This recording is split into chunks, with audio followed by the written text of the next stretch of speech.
All right. So we're just doing some sifting real quick. On a new process we're going to be running. And right now we're just flipping bins. This is a 1/4 inch sift, right? And then the worms and some of the bigger stuff get recycled so that we're inoculating the new bin, right? Super easy. You don't need much. You do need a good screen that fits these whatever system you're going to use. You can use totes. I think you're wasting some space with totes. You'd be better off with buckets. Without lids, you just cut pieces of wood. But if you have shelves, these bins give you a lot of surface area, and that's really what you're looking for when you're running composting worms. They don't go as deep, but they do go wide. So the wider, more surface area you get, the more product you'll get. Faster. So all the stuff in the center is going to get re-sifted again at 1/8 inch. But right now, that's a flip. These are the worms from that production bin, right? And then what I do is I go into my bulk worm bin, right? Just into the secret stash, and then we just add a little on top, right? Because I'm trying to speed this process up. There's babies, just a mix of stuff that's happening. I'm gonna put a little bit more in there, right? So these worms get mixed around a lot. Very happy worms. Now we're going to reset this bin. We're going to use 3 scoops. You could probably go 2 scoops and definitely get it figured out. But I think I would rather add a little bit more worms. It's 2. And then we're going to give them a little bit of chow. Something that they can make them happy. So that's 3. And then we're resetting this. Again, we are selling vermicompost.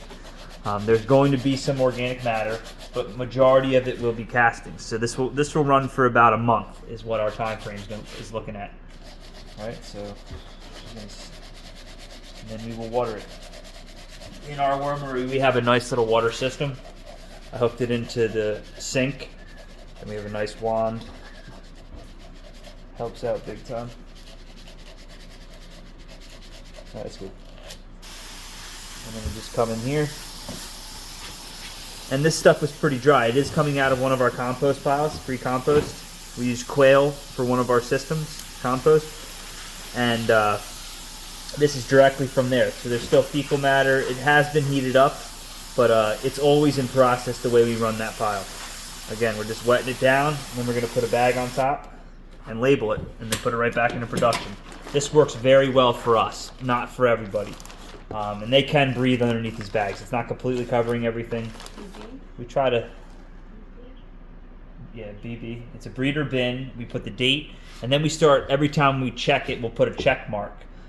So it looks like we're getting 3 checks in between each harvest, maybe 4, which is a water, a feed, and or both, or neither, or one.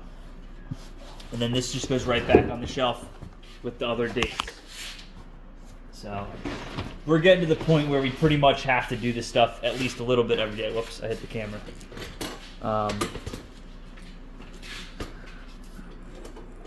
Bear with us a little bit. I got cut with a chainsaw a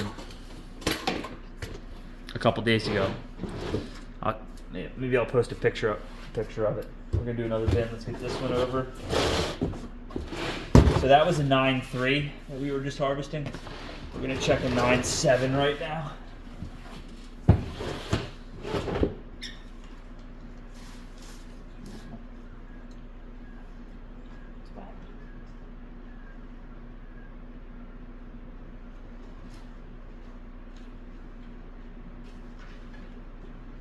Pull the plastic. Let's flip it. Let it dry. Finish up. So this bin's a little too wet. Now, can we 1/4 inch sift this? Yeah, we could probably reset this. Actually, we might just sift this 1/4 inch. If this was it. A lot of people are like, oh, this is too wet. Put it back on the thing. We've already disturbed them. We try to not disturb these guys. So yeah, we're gonna set this real quick. See what it looks like.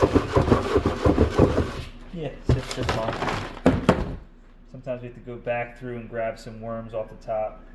Again, if we pass some worms on to the customer, that's our pleasure.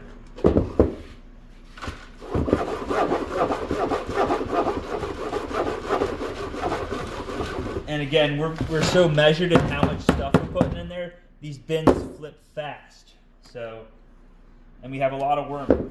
We're playing the game with a lot of worms. So, the theory of, oh, you have too many worms, they slow down. But if you give them just enough feed so that all those worms still need to eat a little bit, then you get it all eaten. So I'm trying that theory. I kind of made it up myself. We'll see. It seems to be working pretty good. And we're not just doing worms. We're not just bug freaks. We actually prefer to garden. The nursery is our first, where we started, and then we tried to figure out a way to feed everything, and we kind of stumbled across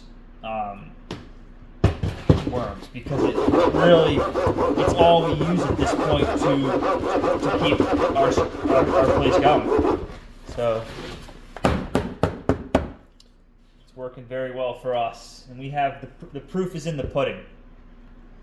I think that's a really good way. It's like, oh, okay, so you say you do something, but really it's like, where's the, show me some pictures, I guess, some video. Again, I'm just adding a couple worms to the equation. To me, I prefer to be a little heavy on worms. I'm going to add a couple more.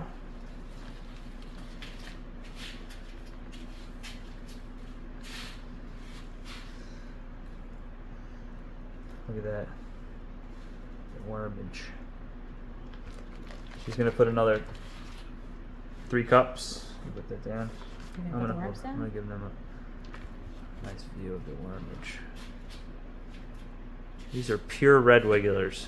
I mean, they're very vibrant. Everybody's like, oh, they look stressed and stuff like that. I'm not saying they can't be stressed, but just look at how vibrant they are. They're getting their nutrients, they're getting their food, they're getting their water. I hear a lot of the vibrancy comes from their watering. So they're happy. There's a chunk of worms having fun. Worming. Now. We can cut it. Yeah. Cut it. You're watching the same thing over and over again. And cut! Turned off. Oh.